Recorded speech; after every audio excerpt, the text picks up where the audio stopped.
Hi, Stephen. I just wanted to point out again that you're working way too large.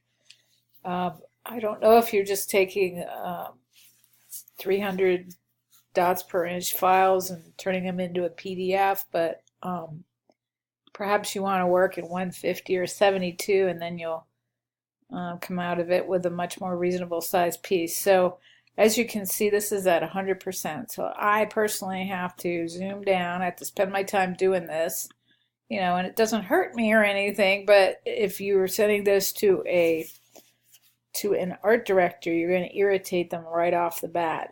You're going to send a message that you're not capable of sending presentation worthy documents.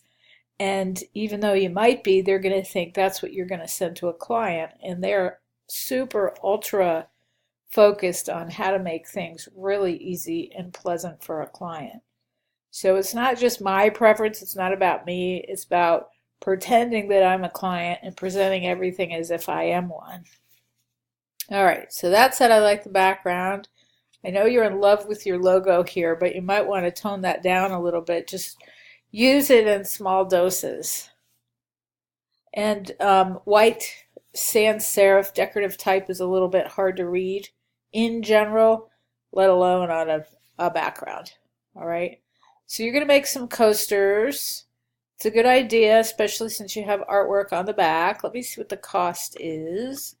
And in the future, you want to complete everything in one document. Don't put a link in your post and then not include it in the document. Like the client don't want to have to go to two different places to find the information. All right. 219 for how many do you get for that? Because I have seen these coasters much, much more expensive. Also wanted to point out that you want to spell check any documents. And this is so decorative, I don't even want to read it. And then lastly, as a designer, you should already know this, but the spacing in each of these sections is not consistent. So as a graphic designer, that's your job. That's what you would be doing all the time. So show me you can do it.